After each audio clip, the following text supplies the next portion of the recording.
Tyvis, did you want to say anything else about Luke Fickell? You don't think he's on the hot seat this year with Wisconsin? You don't think there's a little bit of a concern there? No, that's not what I was going to say. I'm not going to say that he's not on the hot seat. His seat is definitely warm. All right. I'm saying he will weather the storm, is what I'm saying. All right. So when he get fired, I don't know what that jazz is. Coach Fick, I didn't Coach say Fick going to prove the world wrong. I said the timing might be so that there might be a reunion at some point in the near future. That's all I'm saying.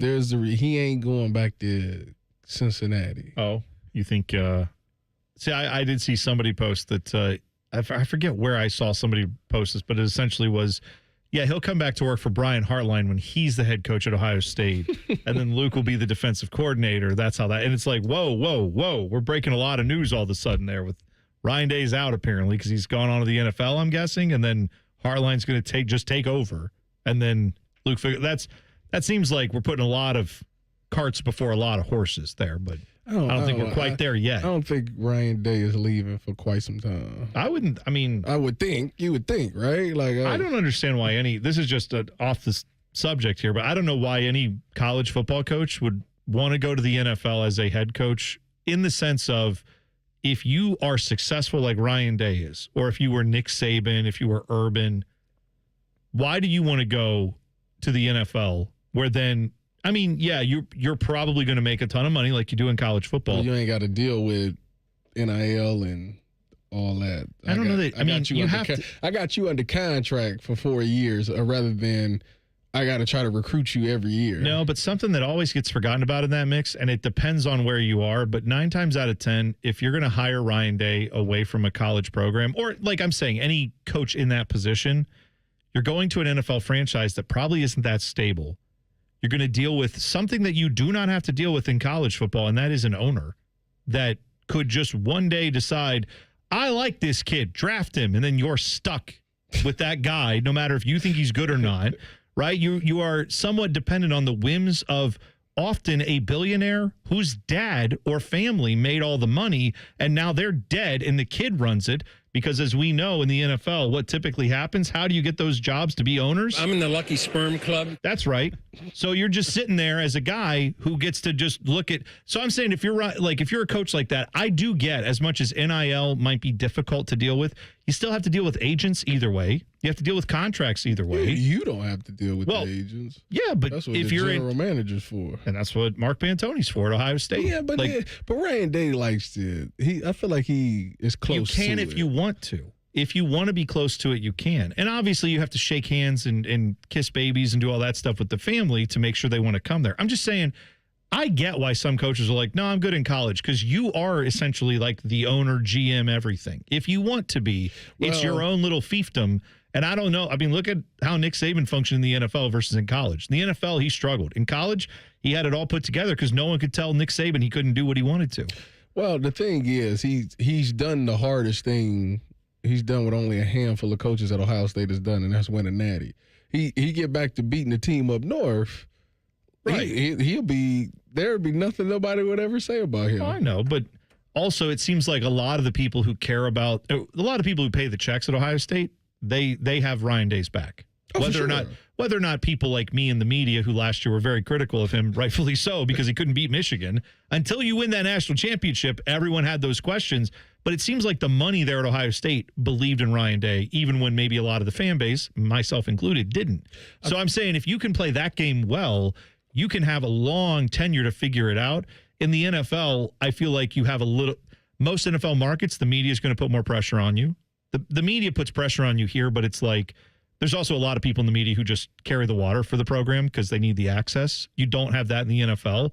You have a lot of people in the NFL where you're in bigger cities where there's 4 newspapers or 3 radio stations or 7 TV stations, and they're all fighting to get the juicy details. Here, most of it is just a bunch of bloggers who are going to go to the facility, love that they have the access, and you're mostly going to get reasonable coverage. You're not going to get hammered on every little detail all the time. That comes from the blogs and from the message boards is where you get that, not necessarily from the media here. I think for Ryan Day, last year showed you when Ohio State, when everybody's invested in Ohio State football as far as boosters, what it could be. You can have a team that's just head and shoulders above everybody else.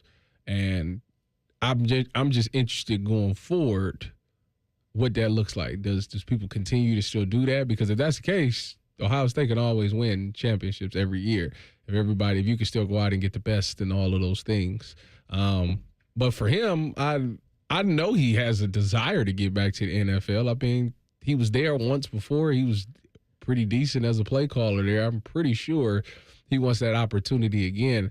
I don't know, like, how much more successful he has to be to get that opportunity. For some odd reason, I don't think he's quite there yet. Like, for an NFL team to be like, you know what, that's our guy. Like, I don't think he's reached that level yet. And I think when he does reach that, which may be next 3 or 4 years, Yeah.